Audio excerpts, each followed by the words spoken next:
नमस्कार साथियों, अपने YouTube चैनल तुलसी एस्ट्रो ज्योतिष में एक बार फिर से मैं आपका स्वागत करती हूं। और आज हम बात करने जा रहे हैं वार्षिक राशिफल के बारे में, जिसमें आज हम कर्क राशि वालों के लिए वार्षिक राशिफल जानने का प्रयास करेंगे कि किन महीनों में उनको अच्छे फलों की प्राप्ति होगी, किन महीनों में उनको बाधाओं और अड़चनों का सामना करना पड़ सकता है, यही सब जानेंगे। सबसे पहले कर्क राशि के स्वामी के बारे में बात करते हैं। तो कर्क राशि के स्वामी होते हैं चंद्रमा। और यह भी जानेंगे कि कर्क राशि वालों के लिए उनका धन, स्वास्थ्य, परिवार, बच्चे, उनका कार्य, व्यवसाय, विदेश, उनकी शिक्षा और नया व्यापार, घर, वाहन, गाड़ी, ये सब के लिए ये वर्ष कैसा रहने वाला है।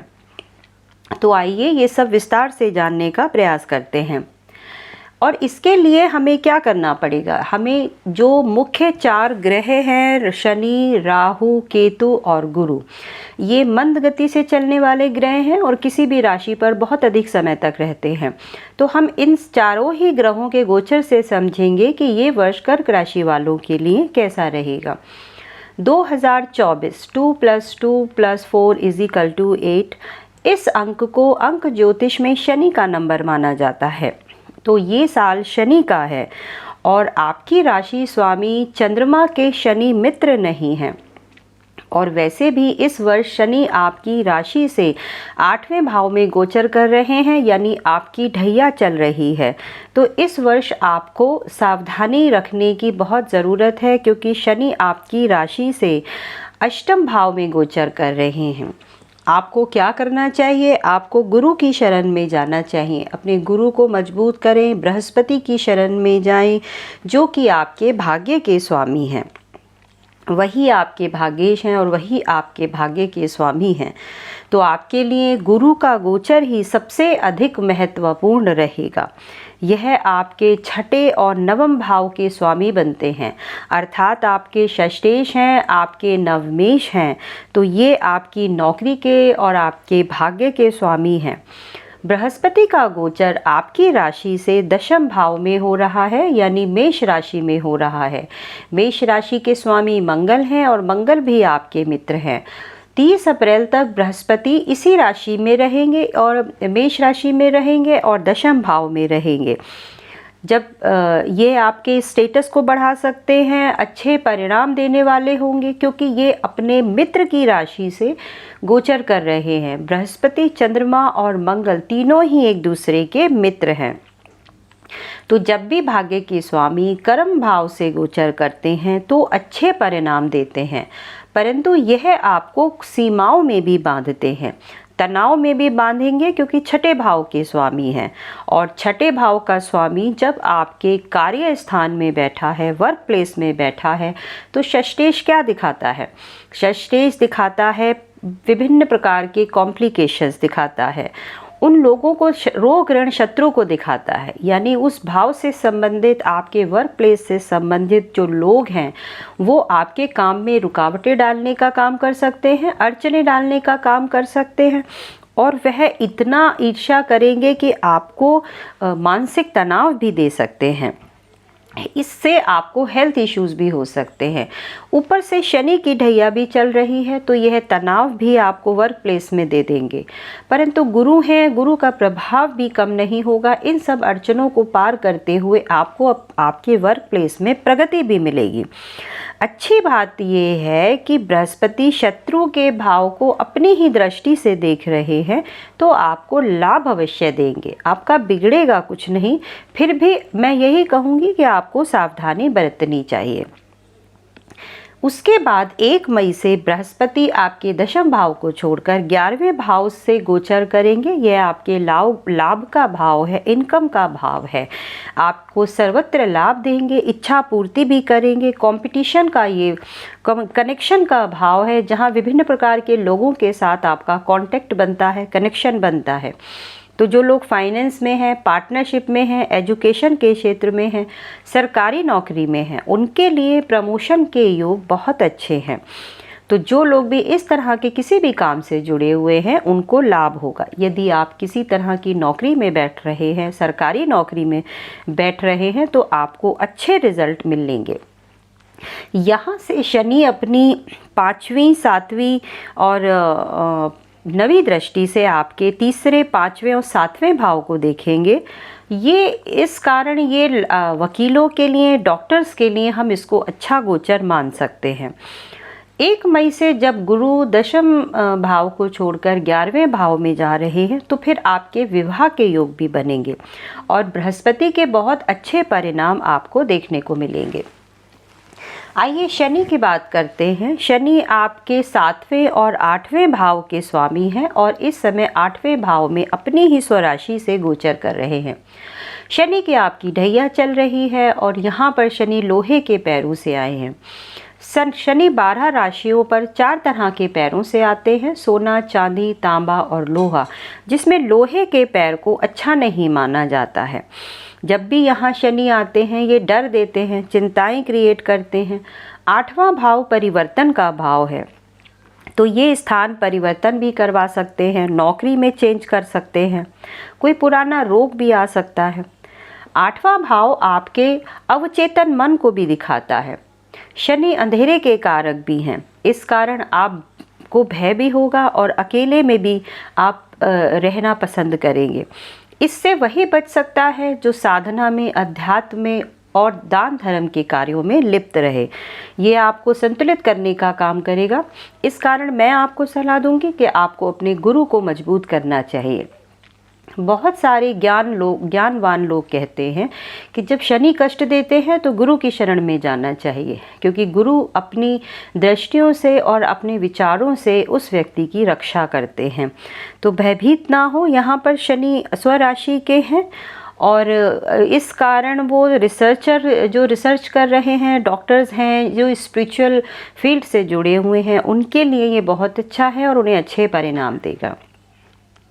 आइए राहु की बात करते हैं। राहु 9वें भाव से आपके गोचर कर रहे हैं। उनकी 5वीं 7वीं और 9वीं दृष्टि आपके 3रे भाव पर जाएगी और आपके 5वें भाव पर जा रही है।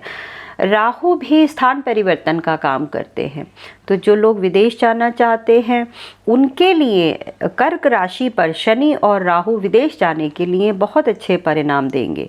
यदि आप हायर एजुकेशन में जा रहे हैं तो भी बहुत अच्छे परिणाम देंगे। यदि आप मेडिकल की फील्ड में हैं, किसी भी तरह की स्पिरिचुअल फील्ड से जुड़े हुए हैं, अध्यात्म में हैं और किसी तरह की गूढ़ विद्या, ज्योतिष विद्या, इस तरह की कोई विद्या सीख रहे हैं तो आपके लिए बहुत अच्छा है।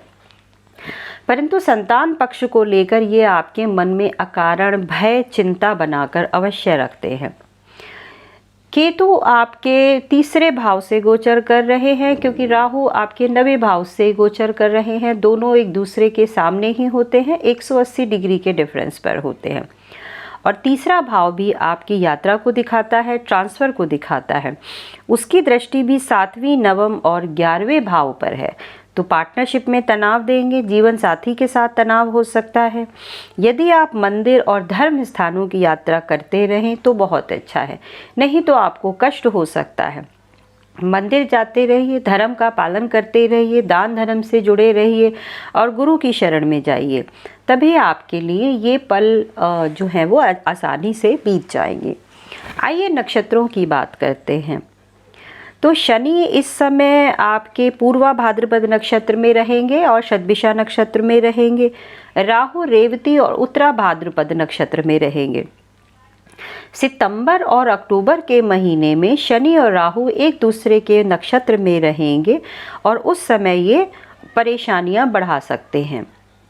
नक्षत्र बृहस्पति के नक्षत्र की बात करें तो बृहस्पति भरणी, कृतिका, रोहिणी और मृगशिरा नक्षत्र में रहेंगे। तो जब भी बृहस्पति का गोचर मंगल के मृगशिरा नक्षत्र से होगा तो आपके लिए समय लाभप्रद होगा, क्योंकि मंगल आपके मित्र हैं और वो समय आपके लिए रिलीफ लेकर आएगा और बृहस्पति आपकी रक्षा करते रहेंगे।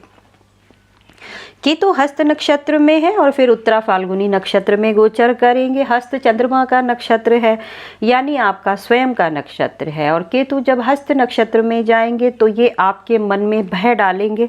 आपको उस समय में सावधान रहना चाहिए। आपके लिए अच्छे महीने कौन से होंगे, आइए जानते हैं।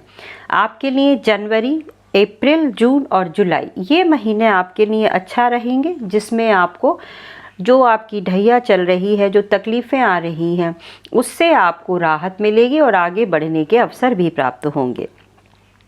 कब सावधानी बरतें? दशम भाव का स्वामी आपके मंगल हैं, यानी मेष राशि है, वहाँ पर 20 अक्टूबर से मंगल आपकी कर्क राशि में चले जाएंगे, जहाँ जाकर मंगल नीच के हो जाते हैं। तब आपको उस समय में सावधान रहने की आवश्यकता है। वहाँ पर वह राहु की 5वीं दृष्टि में भी होंगे, तो आपको और सावधान रहना पड़ेगा। मंगल आपके कर्म भाव के स्वामी हैं। साल की शुरुआत में ही 23 जनवरी तक वह अस्त रहेंगे। अस्त ग्रहों के बारे में कहा जाता है कि उन ग्रहों की रश्मियाँ कम हो जाती हैं, तो उनसे मिलने वाले अच्छे फलों की प्राप्ति में कमी हो जाती है। 7 दिसंबर से साल के अंत तक मंगल वक्री रहेंगे। तब भी आपको मुश्किलों का सामना करना पड़ सकता है, बाधाएं अड़चनें आ सकती हैं। आय भाव के स्वामी मई और जून में अस्त होंगे, तो पैसे कमाने के लिए आपको उस समय में अधिक मेहनत करनी पड़ेगी। शुक्र आपके चौथे घर के स्वामी हैं, तो जून में कोई नई गाड़ी ना खरीदें, घर ना खरीदें। गुरु आपके भाग्य भाव के स्वामी हैं। वह 7 मई से लेकर 6 जून तक वक्री रहेंगे और 9 अक्टूबर से लेकर साल के अंत तक रहेंगे। वक्री ग्रहों के बारे में कहा जाता है कि जब भी ग्रह वक्रीय हो जाते हैं तो वह आपको विभिन्न प्रकार के परिणाम देते हैं, जिनमें वह आपको राजसी सुख, राज सुख, पद प्रतिष्ठा और मान भी दिलाते हैं और साथ में आपके मन को भटका कर भी रखते हैं। तो उस समय में आपको सावधान रहना चाहिए। आइए सूर्य ग्रहण की बात करते हैं। सूर्य ग्रहण होगा 8 अप्रैल को और 2 अक्टूबर को। चंद्र ग्रहण होगा 25 मार्च को और 18 अक्टूबर को। इस समय में कोई भी नया काम ना करें, नई गाड़ी और वाहन ना खरीदें, यात्रा ना करें।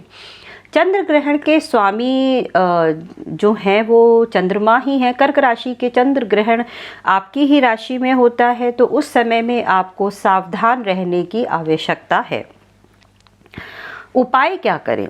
तो 2 मुखी रुद्राक्ष पहने, शिव की उपासना करें, दूध, वस्त्र और चावल का दान करें। परंतु रुद्राक्ष पहनने से पहले किसी की राय ज़रूर ले लें, ऐसे ना पहने। कहते हैं शनि जब तकलीफ देते हैं तब गुरु रक्षा करते हैं। वह काम में बाधाएं, मन में और ऊपर से आपकी ढैया भी चल रही है, तो वह आपको काम में बाधाएं, मन में भय और अड़चने देंगे। इसके लिए कहाँ जाएं, क्या करें? तो बृहस्पति की शरण में जाएं, बृहस्पति को मजबूत करें और सबसे अच्छी बात कि शिव आराधना करें, शिव की उपासना करें, मंदिर जाएं, सोमवार को शिव की उपासना करें, रुद्राभिषेक करें। ये आपके लिए सबसे अच्छा रामबाण है। तो साथियों, आज कर्क राशि वालों के लिए बस यहीं तक। आशा करती हूँ कि आपको ये मेरी वीडियो अच्छी लगी होगी। यदि आपको मेरी ये वीडियो अच्छी लगी हो तो लाइक करें, शेयर करें और चैनल को सब्सक्राइब करें। आपका दिन शुभ रहे, आपका ये वर्ष शुभ रहे और आपके लिए उत्तम फलों की प्राप्ति हो, ऐसी ही कामना करते हुए आज आपसे विदा लेती हूँ। नमस्कार।